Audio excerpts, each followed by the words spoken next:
Welcome back to Hexes, Haunts, and Howls. I'm your host, Cupcake. Today is episode 3 of Stars, Stripes, and Secrets, a series where we dive into leaked government documents and classified mysteries. This episode contains materials that may be deeply disturbing for some listeners. We will be discussing deceased infants and children and the non-consensual use of human remains. If those topics are too heavy for you, please take care of yourself and feel free to skip this episode. There is no shame in protecting your peace. What you're about to hear isn't folklore. It isn't rumor. It isn't a campfire story that grew legs over time. This isn't a theory. This isn't speculation. For decades, what happened here was whispered about, dismissed as exaggeration, hysteria, or outright lies. Families were told they were mistaken. Records were buried. Questions went unanswered. And then, years later, the truth surfaced. Not through stories, not through belief, but through documents, investigations, and admissions that confirmed what people had been trying to say all along. This episode isn't meant to shock you for the sake of shock. It's meant to sit heavy, because it should. What was done wasn't accidental. It wasn't misunderstood. And it wasn't isolated. It happened quietly, behind closed doors, under the protection of authority. And it took decades for the full scope to be acknowledged. As you listen, I want you to remember this. The people who spoke up were ignored.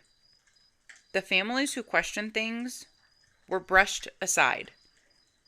And the victims never had a voice at all. So tonight, we're not telling a story that might be true. We're talking about something that was. And once you know it, there's no one knowing it.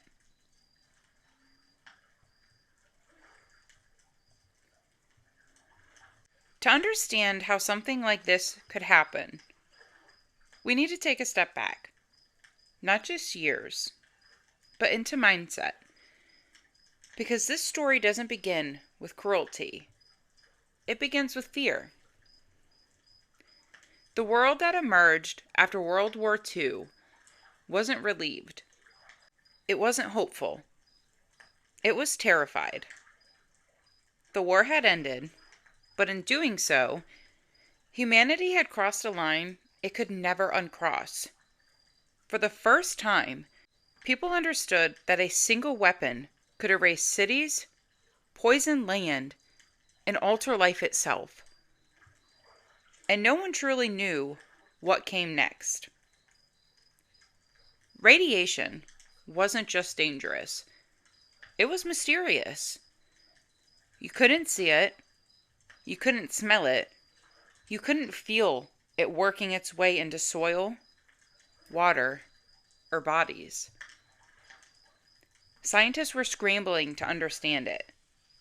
Governments were scrambling to control it. And the public? The public was largely kept in the dark. Nuclear tests escalated rapidly. Detonations became more powerful, more frequent. Each test answered one question, but raised 10 more. How far did the fallout travel? What did it do to the human body? Could it change cells, DNA, future children? No one had clear answers, but fear filled in the gaps. This was an era where national security outweighed individual rights. And not quietly either. It was spoken outright, defended openly. The logic was simple and deeply dangerous. If the nation survives, the sacrifices are justified. People were told not to ask questions. Records were classified. Information was filtered, softened, or never released at all. And behind closed doors, a grim belief took hold that radiation didn't just kill, it corrupted. There was a growing fear that exposure wouldn't stop with the individual, that it would ripple outward into pregnancies, into bloodlines, into generations that hadn't even been born yet. The idea of genetic damage terrified officials. What if children were born wrong? What if entire populations were unknowingly altered?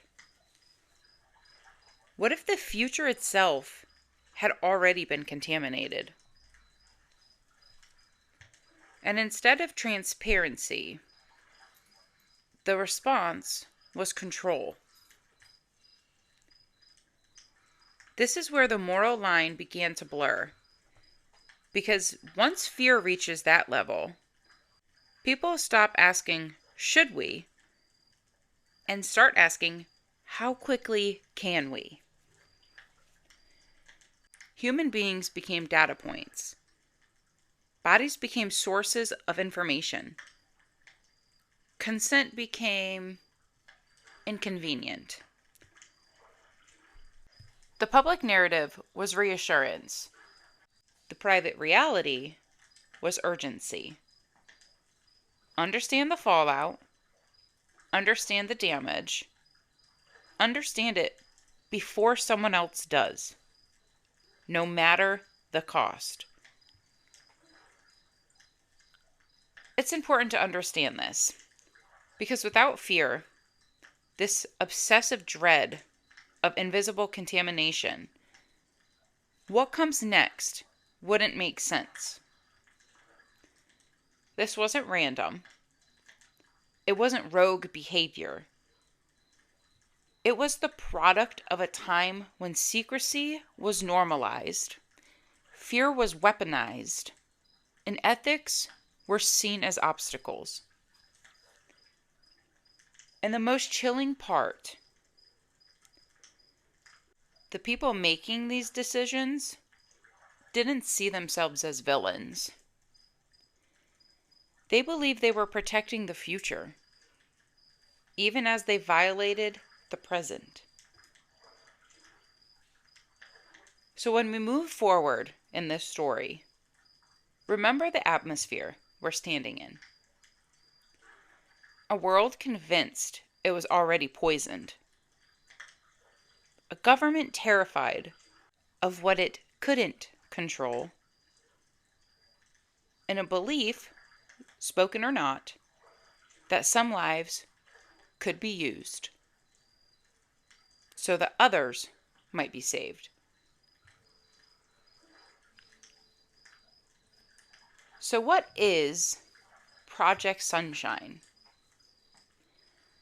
The name sounds harmless, almost cheerful. Project Sunshine. It doesn't sound like secrecy. It doesn't sound like death. And it certainly doesn't sound like what it actually was. Project Sunshine was a U.S. government research program that began quietly in the late 1940s, at the dawn of the atomic age, and continued largely out of the public view well into the 1960s. It operated under the oversight of the U.S. Atomic Energy Commission, and officially, its goal was scientific. The stated purpose of Project Sunshine was to measure the effects of nuclear fallout on the human body. More specifically, scientists were focused on tracking radioactive isotopes released during nuclear weapon testing, especially strontium-90.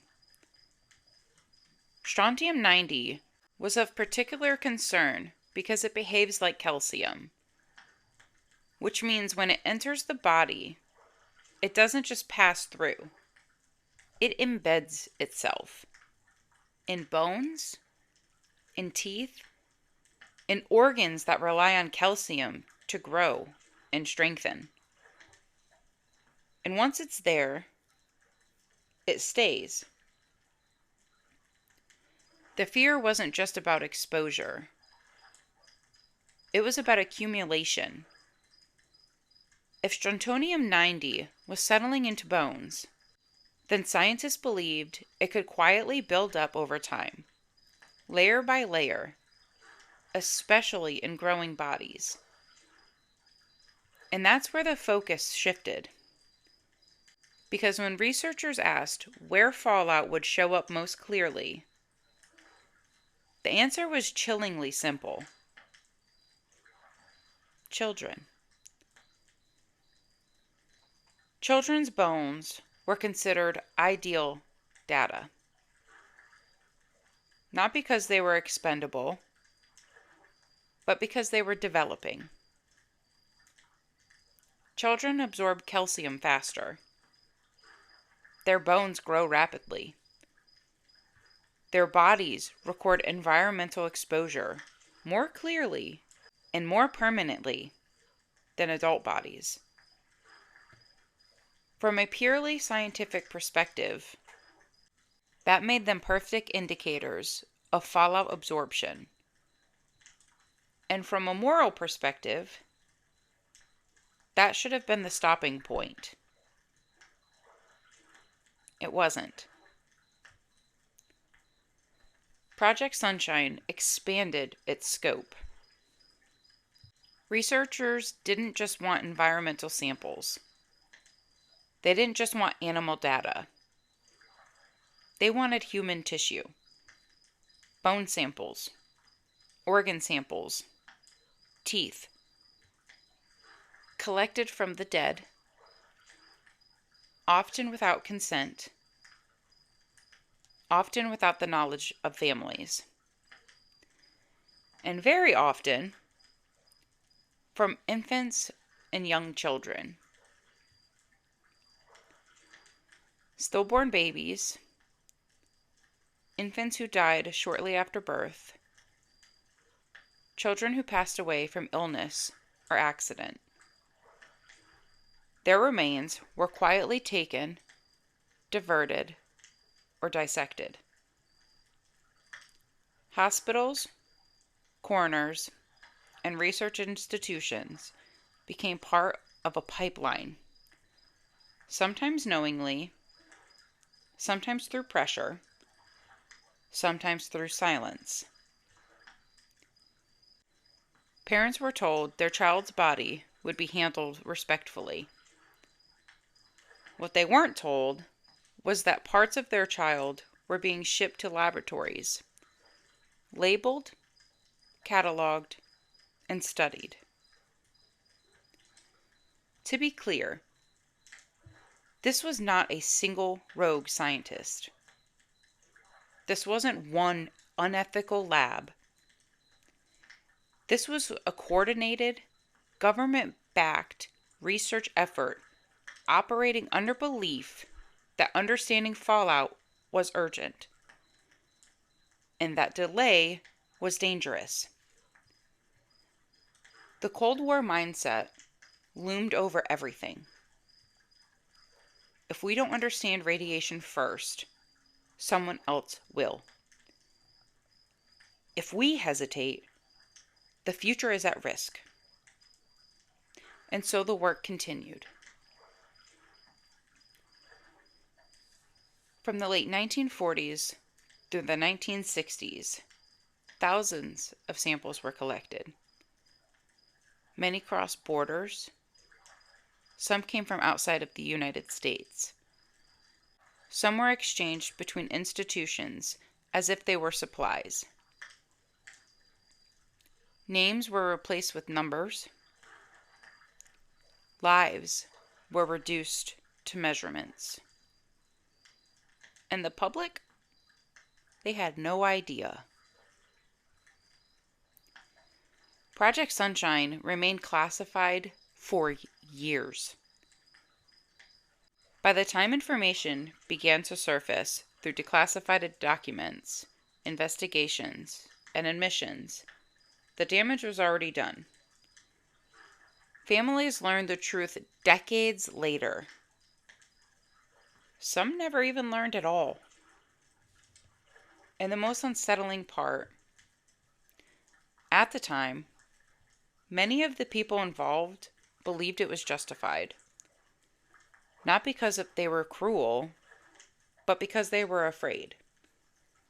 Afraid of radiation. Afraid of genetic damage. Afraid that future generations were already compromised.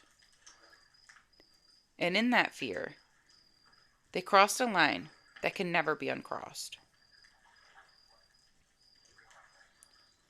Project Sunshine wasn't just a study. It was a window into what happens when secrecy overrides consent, when fear outweighs ethics, and when the most vulnerable become data.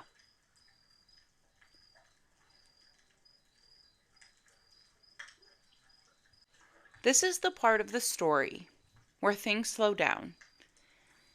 Not because there's less to say, but because this is where every word matters.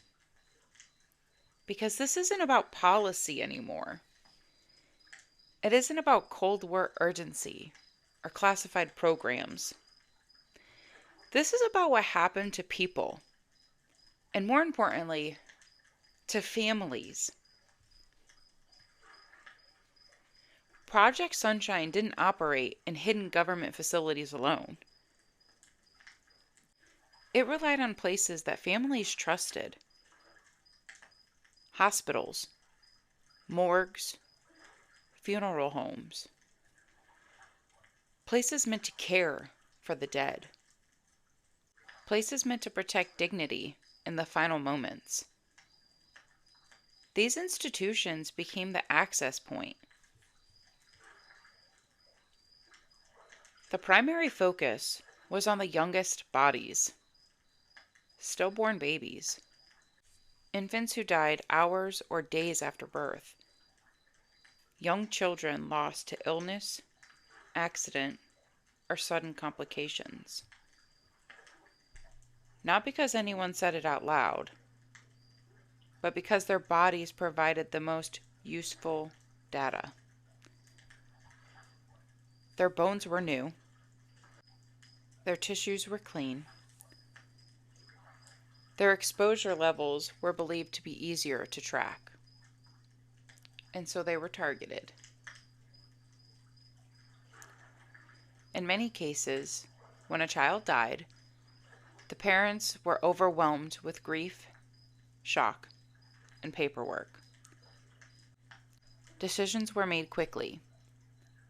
Questions weren't asked, because who thinks to ask them? And in that space, between death and burial, parts of those children were taken. Bones removed, organs removed, teeth extracted, and in some cases, entire skeletons.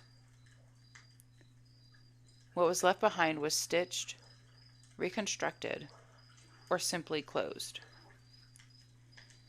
And the parents were never told. There was no consent, no forms, no explanations, often no documentation at all. Families believed they were burying their child intact. they weren't. In some cases, hospitals cooperated knowingly. In others, individuals within the system quietly complied. And in the others, bodies passed through so many hands that responsibility blurred into nothing.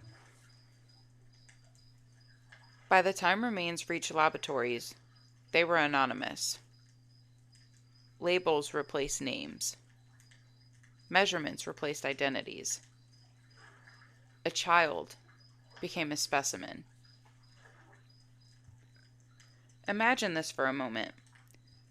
A mother choosing a small casket. A father standing graveside, holding himself together. A family believing they were saying goodbye to everything their child was, not knowing that pieces of that child were already gone, boxed, shipped, and studied. Some parents buried bodies that were incomplete. Others never knew anything was missing at all. And some families wouldn't find out for decades. When the truth finally surfaced, through declassified records and investigations, letters were sent, admissions were made. Parents learned that their child's bones had been removed. Their organs had been taken. That remains had been sent across the country, sometimes across the world. And there was nothing they could do. No remains to recover. No apology that could undo it. No way to make the burial whole again. This is where the horror truly lives. Not in the labs, not in the documents, but in the quiet realization that grief was interrupted, that trust was violated, that even in death, these children were not protected. Some families never received notification at all. Their children remain numbers in archives. Their remains never returned. Their absence never explained. And the most disturbing truth, for years, this wasn't considered a scandal. It was considered necessary. This wasn't a misunderstanding. It was a system that functioned smoothly because no one expected it to be questioned. Because parents weren't seen as stakeholders. Because children weren't seen as individuals. Because secrecy made it easier to look away. This is what Project Sunshine looked like on the ground. Not experiments, not charts, but families who said goodbye without knowing what had already been taken from them.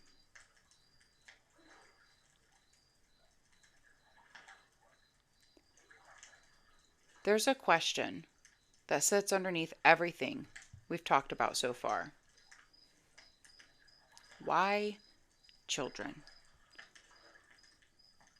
Not how it happened, not who approved it, but why, when given the choice, were babies and young children the focus? The answer begins with biology and ends somewhere far darker. Children's bodies are different. They grow faster. They build bone rapidly. They absorb calcium at a much higher rate than adults. And to the scientists studying radioactive fallout, that mattered. Because again, strontium-90 behaves exactly like calcium. So when a child ingests it through food, milk, or water, it doesn't just pass through. It's pulled directly into their growing bones, locked in place as the body develops. From a research standpoint, this meant one thing. Children's bodies showed radiation exposure more clearly, more quickly, and more permanently. Faster growth means faster results. A child's bones could reveal patterns that might take decades to show up in an adult. Follow absorption could be measured more efficiently.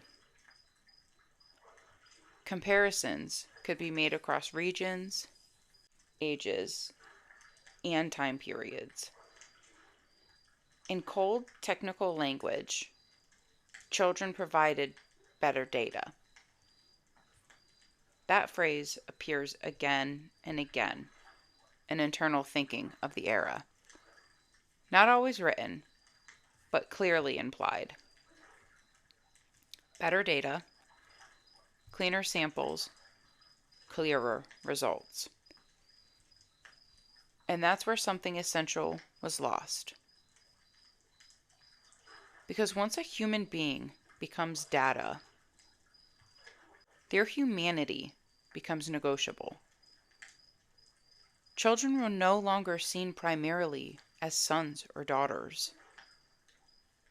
They were seen as indicators, as measurement tools, as a way to understand invisible danger. And when fear is high enough, even the unthinkable can be rationalized. There's another layer to this. Not all children were equally vulnerable. Poor families were disproportionately affected.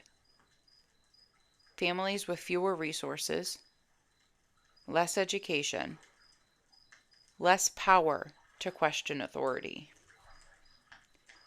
Public hospitals, underfunded institutions, communities already accustomed to being ignored. These were the places where bodies were easy to access and questions were least likely to be asked. Grief doesn't look the same when you don't have lawyers, time, or influence. And the system knew that. Ethics didn't vanish overnight. They eroded. One justification at a time. The work is important. The threat is unprecedented. The future depends on this. And slowly, children stopped being seen as people who deserved protection and started being seen as material. This is the part that's hardest to sit with. Not the science, not the mindset. Because once you accept that the most vulnerable can be used for the greater good, there is no clear place to stop. And that brings us to the question that should have been asked then, but never was. At what point does scientific curiosity cross into something unrecognizable?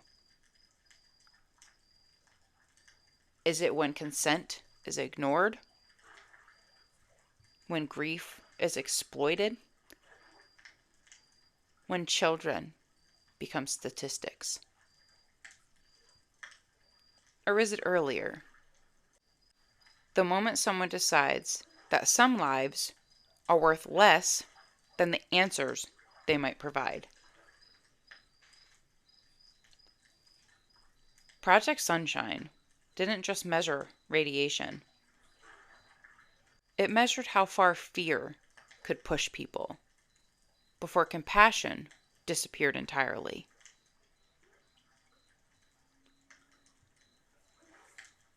Up to this point, it would be easy to believe this was a national failing,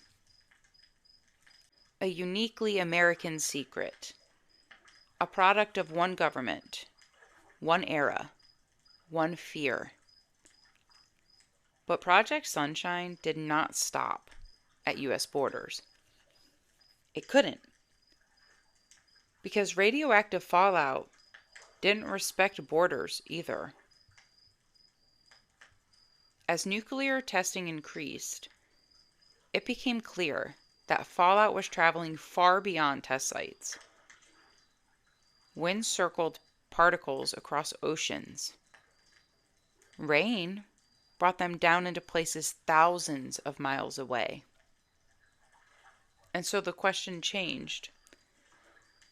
Not if radiation was spreading, but how far. To answer that, the program went global. Samples were collected, not just in the United States, but through international cooperation. Bodies, bones, teeth, taken from children in the United Kingdom, in Australia, and across parts of Europe. Different nations, different healthcare systems, same silence. Local institutions participated, sometimes knowingly, sometimes under pressure, sometimes believing they were contributing to essential research. What mattered was the data. Bones were being shipped across borders, packed, cataloged, sent to laboratories thousands of miles from where the children had lived and died. Some remains crossed oceans. Some passed through multiple countries before finally reaching their destination. Families were never told. Parents believed their child had been laid to rest nearby, not realizing parts of them were traveling the world as test samples. In some cases, remains were eventually returned. In many, they were not. Records were incomplete. Labels were lost. Specimens were destroyed after testing. Some children's remains simply vanished into the system. No grave, no location, no way to bring them home. This wasn't an accident of logistics. It was the inevitable outcome of treating human remains as research material instead of as someone's child. Once samples were anonymized, once borders were crossed, accountability dissolved. Who was responsible? Which country? Which institution? No one could say for sure. What makes this especially difficult to confront is how normal it was considered at the time. International cooperation was praised. Data sharing was celebrated. The urgency of the atomic age justified everything. Meanwhile, families grieved in isolation, never knowing that their loss had become part of a global experiment. Think about that. A child dies in one country. Their remains are taken without consent. They are shipped across the world, studied, cataloged, and possibly destroyed. And the people who loved them never knew any of it happened. Project Sunshine wasn't just widespread, it was borderless. And that made it easier to hide and harder to undo. Because once something becomes international, it becomes diluted. Responsibility spreads thin. Apologies become complicated. Justice becomes abstract.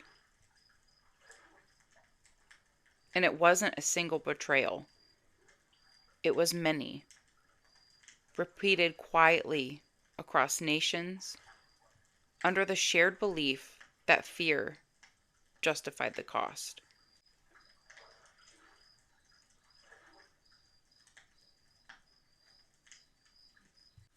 Internal language mattered. And when questions arose, because they did, the answers were consistent. This was for the greater good. This was necessary for public safety. This information could save lives.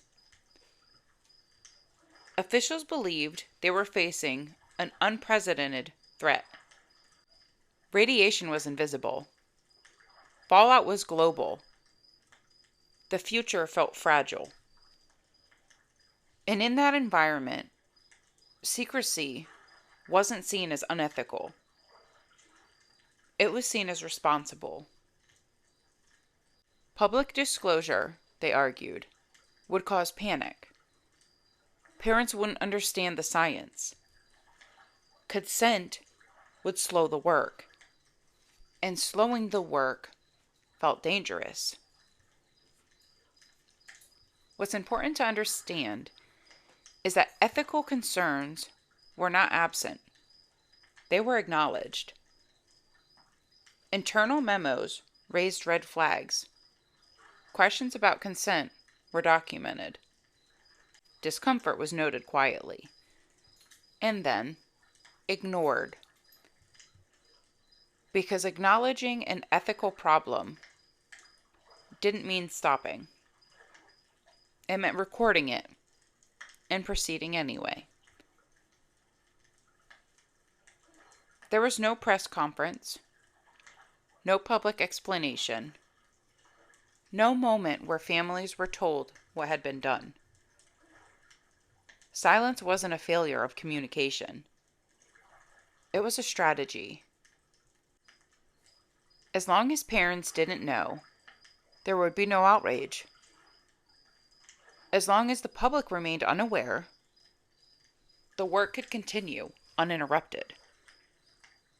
So it did.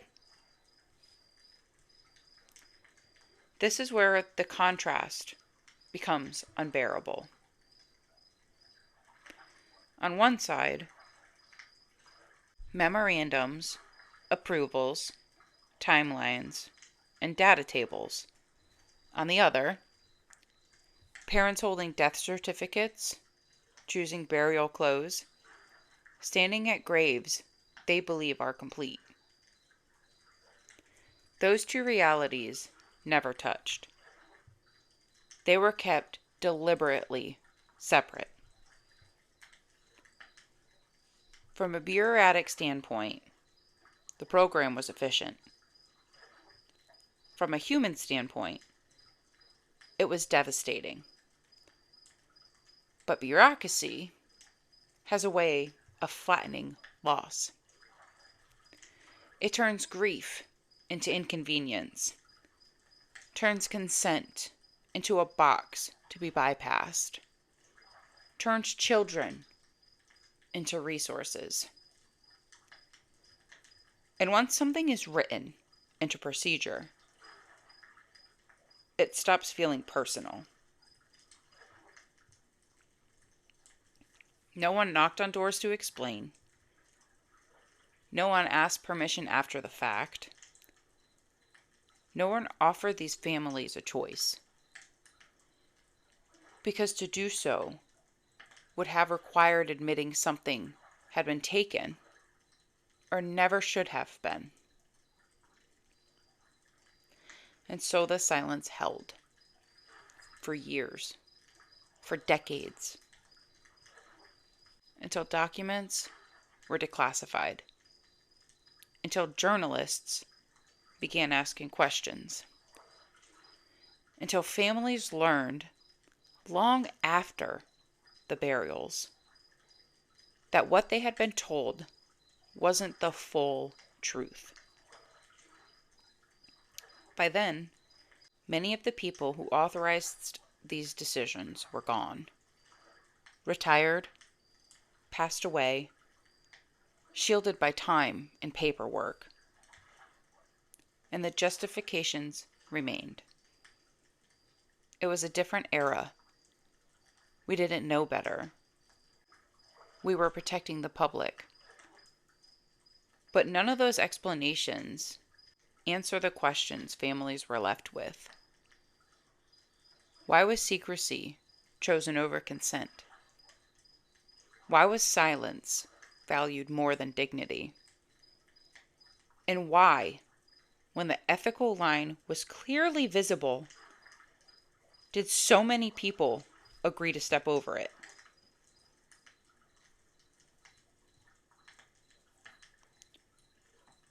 For decades, Project Sunshine existed in silence. Not because no one cared, but because no one knew. That silence finally began to crack in the 1990s. It didn't start with a confession. It started the way so many truths do, with journalists asking questions that didn't have comfortable answers.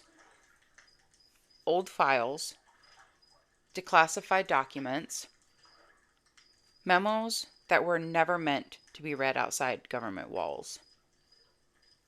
Piece by piece, a pattern emerged. Human remains, children's bones, international shipments, and a program name that felt almost mocking in hindsight. Project Sunshine.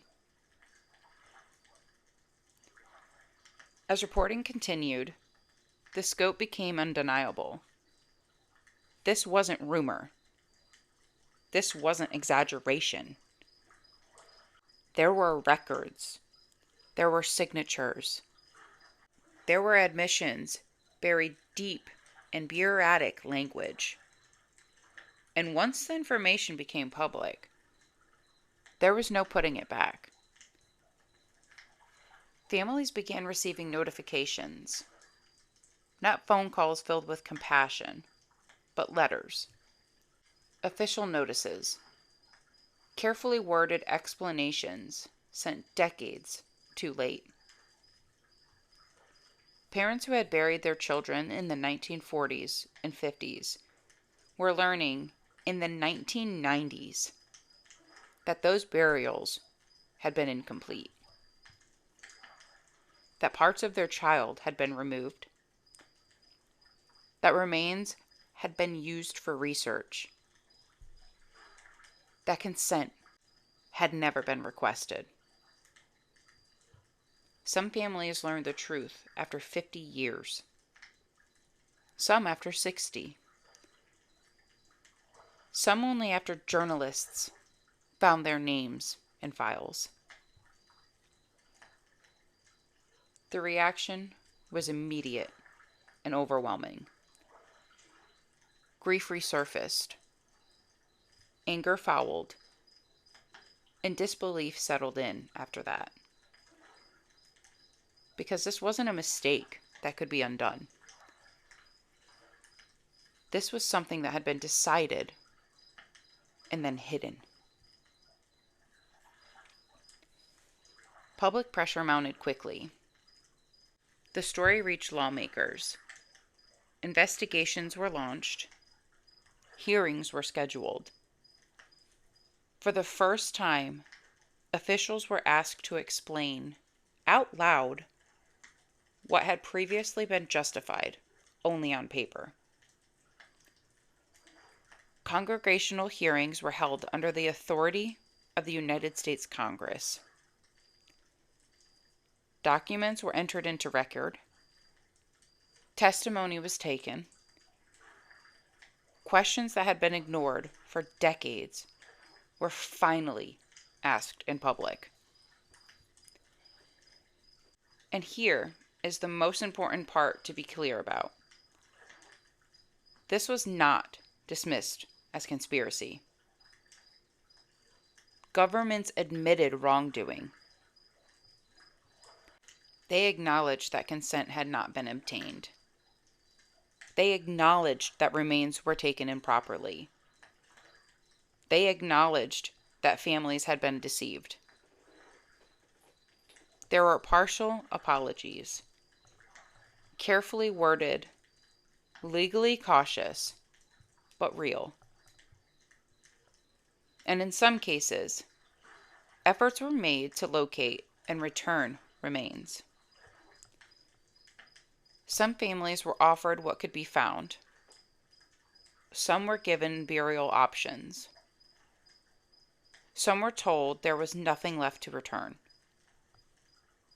For many, the answers came too late.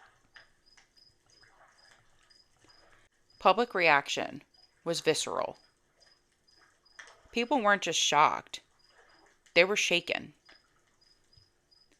Because this wasn't ancient history. It wasn't medieval medicine or 19th century experimentation.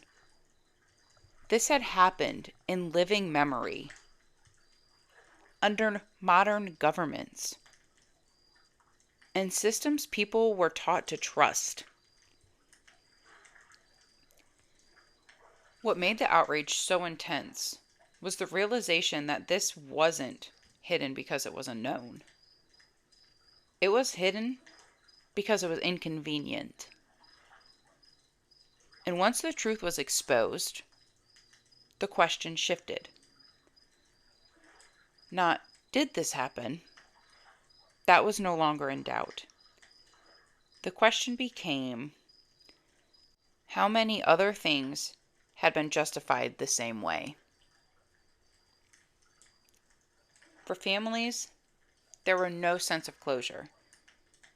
Only the knowledge that something precious had been taken, and that the truth had been delayed until it could do the least possible damage to those responsible.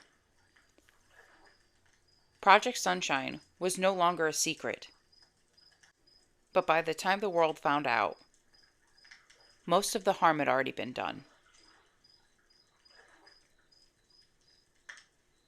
When the truth of Project Sunshine finally came to light, the public reaction was intense. Shock, anger, grief. But the consequences for those responsible? Minimal. No criminal charges were ever brought. No trials. No convictions. Instead, there were partial reparations offered quietly to families where remains could be identified or returned. In some cases, burials were arranged. In others, the remains were gone forever. Ethical reforms were introduced. Policies promising stricter consent procedures, better oversight, transparency. But for many, these reforms were more about preventing future embarrassment than restoring trust. Because trust, once broken, is not easily mended. And that's the question that lingers long after the official hearings, letters, and apologies. Would any of this have stopped if no one ever had found out? The answer feels uncomfortable. History suggests that secrecy, fear, and bureaucratic justification create the perfect environment for ethical boundaries to be ignored. The system that allowed Project Sunshine to operate did so efficiently, quietly, and deliberately until it was forced into the light. For families, the aftermath was bittersweet at best. Some families received information or closure decades later. Some only found out fragments. And many would never recover the pieces of their children that had been taken, studied, and dispersed. The program officially ended, but the harm remained, and the questions remained. It's easy to separate history from ourselves, to think what happened was distant, isolated, or solved by disclosure. But Project Sunshine reminds us that oversight is fragile, that moral boundaries can erode under fear and urgency, and that the absence of accountability leaves echoes that last far longer than the investigations themselves. This wasn't just a program of science. It was a program that measured the cost of fear and the price paid by those who had no voice.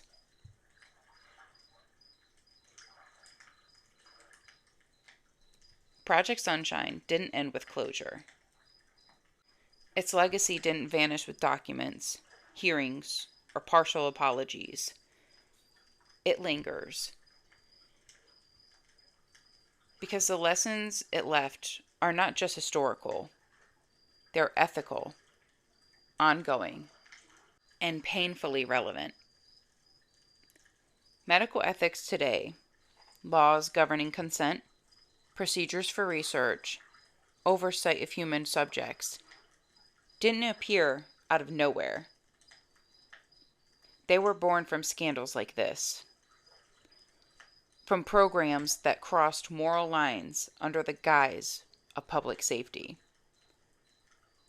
from the undeniable truth that progress without humanity becomes harm. The Cold Era was filled with experiments carried out in secrecy, radiation studies, psychological experiments, biological research. Project Sunshine is not unique in this existence. It is unique in how clearly it shows the human cost when secrecy, fear, and bureaucracy override compassion. It forces us to ask questions we often avoid. How far can science go before it becomes something unrecognizable? Who decides which lives are expendable in the pursuit of knowledge? And what responsibility do we carry, not just for our own actions, but for the system we support? Project Sunshine also reminds us that transparency matters. Consent matters. The dignity of every individual matters. Because when these principles are ignored, harm extends far beyond the laboratory. It touches families, communities, and generations. It erodes trust in institutions, leaving scars that no apology can ever heal. So when we remember programs like Project Sunshine, it's not just to catalog the past.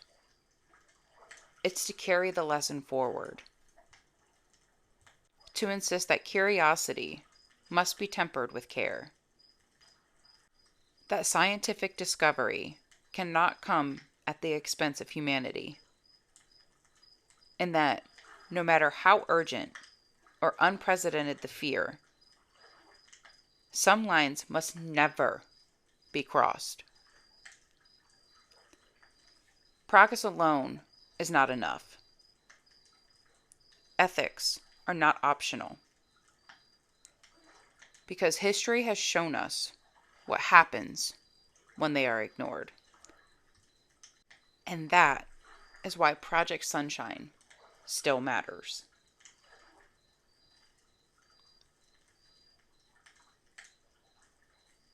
As we come to the end of this episode, I want to take a moment to speak directly to the families affected. I can't imagine the grief, the disbelief, the sense of violation that comes with learning decades later that a child you loved was treated as a sample rather than a human being. To the children whose bodies were used, whose bones were measured, studied, shipped, and cataloged, you were not numbers. You were not data points. You were not material for someone else's understanding of the world. You were children, loved, missed, and mourned. And to the families who never knew, or who learned too late, you deserved the truth. Your grief was real, and it was violated by secrecy. Your trust was taken, and yet, your children are remembered here. History can often be cold, bureaucratic, and detached. But today, we remember the human cost. We honor the lives that were interrupted. And we acknowledge the loss that can never be fully repaired. These weren't samples. They were children. And their families deserve the truth. As we sit with that, I leave you with reflection other than answers. Because sometimes the weight of acknowledgement, simply naming what happened, is all we can offer.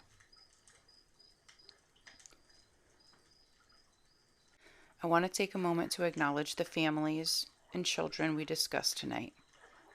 Their stories, their lives, and their grief deserve to be remembered and honored. Thank you for allowing me to share this with you and for sitting with the truth. Thank you for listening to Hexes, Haunts, and Howls. I'm your host, Cupcake. Until next time, stay sweet.